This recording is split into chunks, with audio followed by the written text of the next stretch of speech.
మిత్రులారా, ఈ మెదక్ గడ్డ మీద ఈ ఛత్రపతి శివాజీ సాక్షిగా శాసనసభ ఎన్నికలలో ఏఐసిసి అధ్యక్షుడు మల్లికార్జున్ ఖర్గే గారు, నేను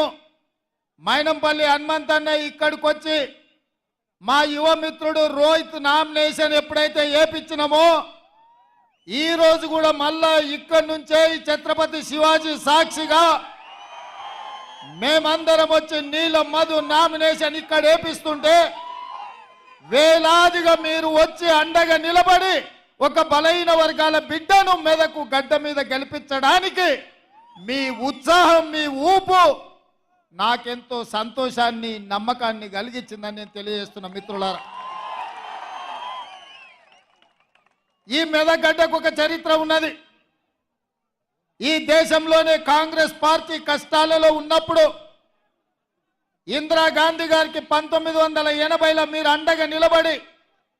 ఈ మెదక్ గడ్డ మీద మూడు రంగుల జెండాను ఎగరేసి ఇందిరమ్మను గెలిపిస్తే ఈ దేశానికే ఇందిరమ్మ ప్రధానమంత్రి అయి ఈ మెదక్ ప్రాంతానికి బిహెచ్ఎల్ తీసుకొచ్చింది, బీడీఎల్ తీసుకొచ్చింది, ఐడిపిఎల్ తీసుకొచ్చింది, ఇక్రిసాట్ లాంటి పరిశ్రమలు తీసుకొచ్చింది. ఆ పరిశ్రమలు రాబట్టి ఈ మెదక్ ప్రాంతం ఆనాడు కరువు కాటకాలతో ఇక్కడి రైతులు అల్లాడుతుంటే లక్షలాది ఉద్యోగాలు ఈ ప్రాంతానికి వచ్చి